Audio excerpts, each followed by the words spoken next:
Imagine for a moment stumbling through a nondescript door, only to find yourself no longer in the familiar world you knew. Instead, you're in an endless labyrinth of humming, sickly yellow rooms, a place where time bends, and the very air feels wrong. What if I told you this isn't just a nightmare, but a persistent, unsettling reality for millions online? A place they call the Backrooms? This isn't just another spooky story. It's a phenomenon that exploded from a single grainy image into one of the most compelling and terrifying internet myths of our time.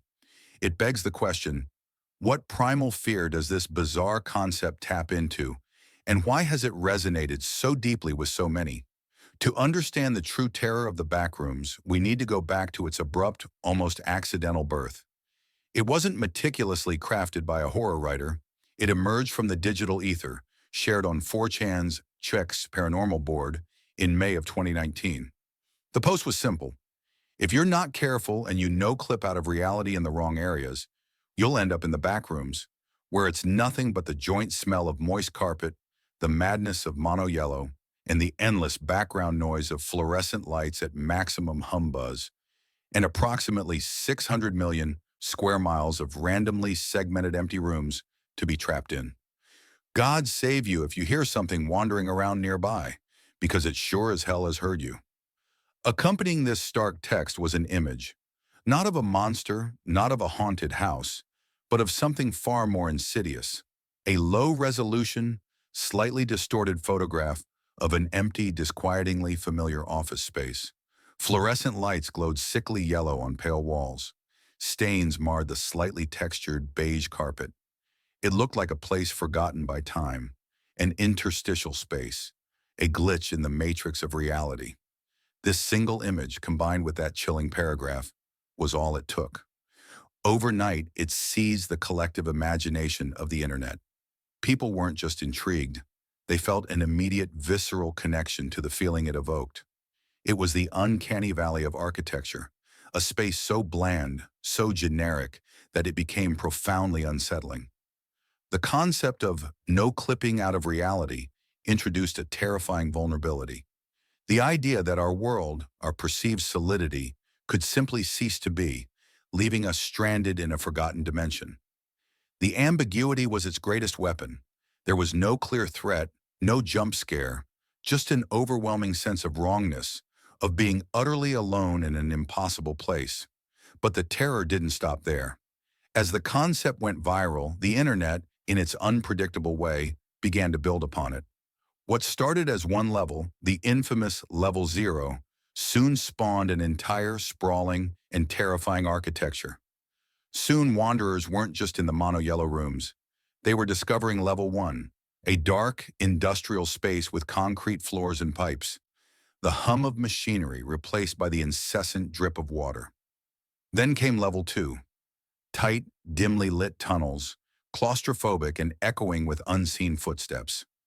Each new level introduced a fresh hell, a new set of rules, and often a new, unspeakable threat. Entities began to emerge from the digital shadows. These weren't your typical ghosts or ghouls. They were things like hounds, grotesque, corrupted humanoids that stalk the lower levels, their clicking footsteps growing louder with every beat of your heart. Or the Smilers, sinister, shadowy figures with glowing eyes and unnerving grins, lurking in the darkness. The entities added a tangible layer of fear to the existential dread, transforming the empty spaces into hunting grounds. The lore expanded rapidly, with users creating detailed wikis, maps, and survival guides for each level and entity.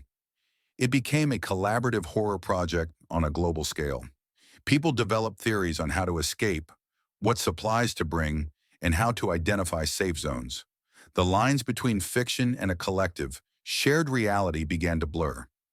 Teenagers would exchange stories of no clipping into the backrooms in their dreams, convinced they had experienced a fleeting glimpse of the true horror. Filmmakers, independent artists, and even game developers started creating their own interpretations, adding new layers to the ever-growing mythos. Each new piece of content, whether a short film or a game mod, contributed to the deep, unsettling immersion. The sheer volume of creative output transformed it from a simple internet anomaly into a genuine cultural phenomenon, a modern urban legend. But things took an even darker turn when individuals started attempting to really escape, not from the backrooms, but from their lives. The idea of finding meaning in the exploration, of facing the unknown, became a twisted metaphor for personal struggles. While largely fictional, the stories of people abandoning their old lives to become explorers of these impossible spaces spoke to a deeper human desire for purpose, even in the face of absolute terror. It was a projection of humanity's deepest fears onto a digital canvas.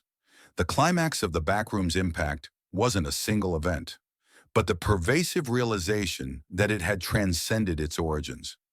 It wasn't just a creepypasta anymore. It was a societal mirror.